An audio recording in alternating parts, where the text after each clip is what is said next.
Γεια σας, καλώς ήρθατε στο κανάλι μου. Πάμε σήμερα να φτιάξουμε ατομικές λαγάνες. Είναι εύκολες, είναι χωρίς ζύμωμα, μοιάζει πολύ στο κουλούρι της Θεσσαλονίκης, τραγανό δηλαδή, και είναι πανεύκολες. Μην ξεχνάτε να κάνετε κοινοποίηση στα βίντεό μου, να κάνετε γραφούλα στο κανάλι μου. Οτιδήποτε χρειάζεται μπορείτε να έρθετε στην ομάδα μας με γυρικές απολαύσεις. Στο Facebook, γράψτε μου ένα σχόλιο αν σας άρεσε η συνταγή ή από πού με βλέπετε. Και τώρα πάμε να σας δείξω την εκτέλεση και τα υλικά. Και επειδή δεν έχουμε μπει ακόμα στη Σαρακοστή, μπορούμε να βάλουμε και λίγο λαδάκι. Κανονικά η λαγάνα είναι αλάδοτη, έτσι. Τη Σαρακοστή τη φτιάχνουμε αλάδοτη. Λοιπόν, πάμε σιγά σιγά. 500 γραμμάρια νερό χλιαρό. 30 γραμμάρια ζάχαρη. Μπορείτε να μειώσετε αν δεν θέλετε τόσο πολύ ζάχαρη, όμως κανονικά η λαγάνα είναι λίγο γλυκίζει. Λοιπόν, 2 φακελάκια ξερή μαγιά. Ανακατεύουμε. Θα ρίξουμε 30 γραμμάρια ελαιόλαδο.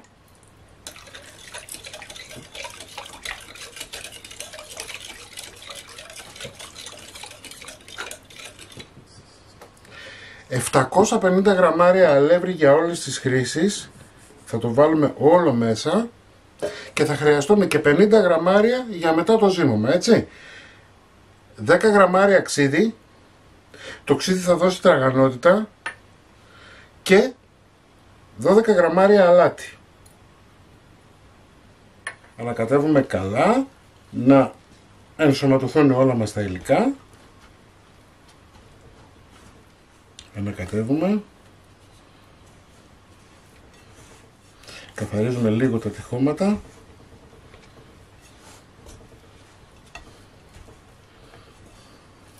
Και είμαστε έτοιμοι. Θα αφήσουμε τώρα τη ζύμη να ξεκουραστεί για 30 λεπτά, σκεπασμένη βέβαια, έτσι.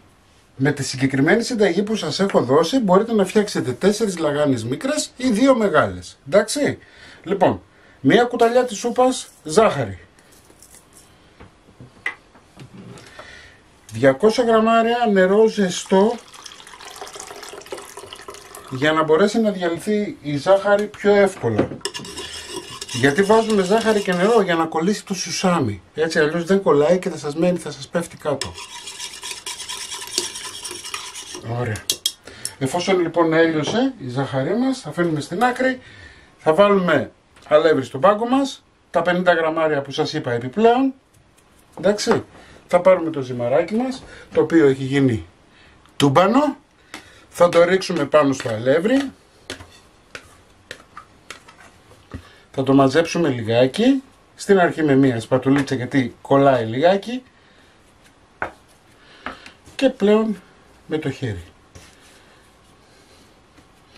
Θα βάλουμε αλευράκι, μην το λιπάστε. Έτσι, για να μην μας κολλάει. Κόβουμε στη μέση.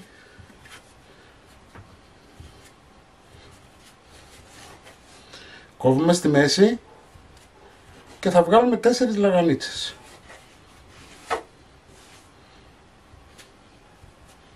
Λοιπόν, όπως σας είπα, κόψαμε στα 4, έτσι. Ωραία. Βάζουμε λίγο αλευράκι και στον πάγκο για να μπορούμε να δουλέψουμε χωρίς να κολλάει το ζυμάρι. Κοιτάξτε τι όμορφα ανοίγουνε. Έτσι με τα δαχτυλάκια μας. Ωραία. Το διαμορφώνουμε. Λοιπόν, η πρώτη μας λαγανίτσα είναι έτοιμη. Βλέπετε? Με τα χέρια μας, χωρίς να παιδεύεστε, θα την ακουμπήσουμε σε ταψί με λαδόκολλα. Θα πάρουμε ένα άλλο κομμάτι, αλευράκι στον πάγκο μας.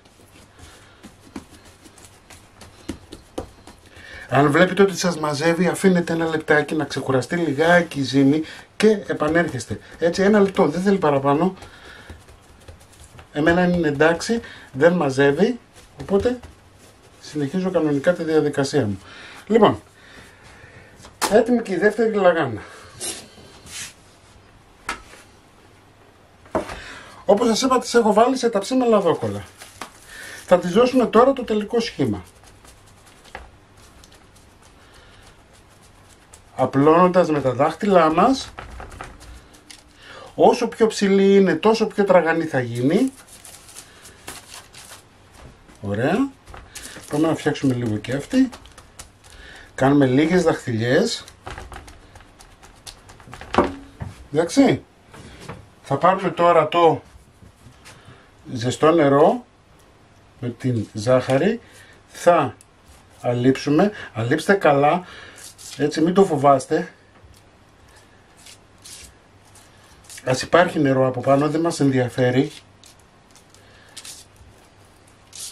Έτσι κι αλλιώς θα το ρουφήξει το ζυμάρι. Θα βάλουμε σουσάμι. Και επειδή τα φακελάκια του σουσάμι είναι ασύμφορο, καλύτερα να πάρετε με το κιλό αποφλειωμένο όμως, έτσι. Το ίδιο θα κάνουμε και με αυτή.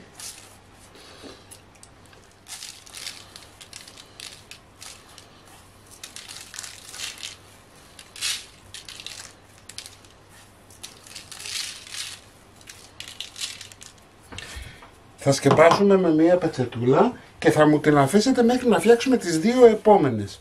Μόλις φτιάξουμε τις δύο επόμενες λαγάνες, θα ανάψετε το φούρνο σας 200 βαθμούς αντιστάσεις. Όπως σας είπα, μόλις τελειώσαμε το δεύτερο ταψί, ανάψαμε το φούρνο στους 200 βαθμούς αντιστάσεις να ζεσταθεί καλά, αλλά μόλις βάλουμε τις λαγάνες θα χαμηλώσουμε στους 180 για να αφήσουμε να ψηθεί. Λοιπόν, αφήνουμε στην άκρη αυτήν και αφού έχει ζεσταθεί ο φούρνος μας, τι θα κάνουμε? Τσιμπιές. Θα πιέζετε και αυτό το κάνουμε για να μην διαχωριστεί το κάτω μέρος με το πάνω.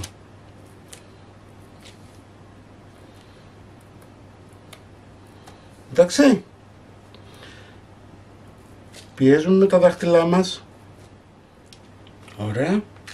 Πάμε για ψήσιμο. 180 βαθμούς. Αντιστάσεις πάνω κάτω για 25 με 30 λεπτά. Να το δείτε να πάρει ένα ωραίο χρώμα. Οι λαγανίτσες μας είναι έτοιμες. Φανταστικές. Να τις φτιάξετε. Είναι πανεύκολες. Σε μία μισή ώρα θα είσαστε έτοιμες ή έτοιμοι. Λοιπόν, μην ξεχνάτε να κάνετε κοινοποιήσεις στα βίντεο μου, να κάνετε γραφούλα στο κανάλι μου, οτιδήποτε χρειάζεστε μπορείτε να κάνετε στην ομάδα μας, μαγειρικές απολαύσεις στο Facebook και εμείς θα τα ξαναπούμε πάλι με ένα επόμενο βίντεο. Γεια και χαρά σας!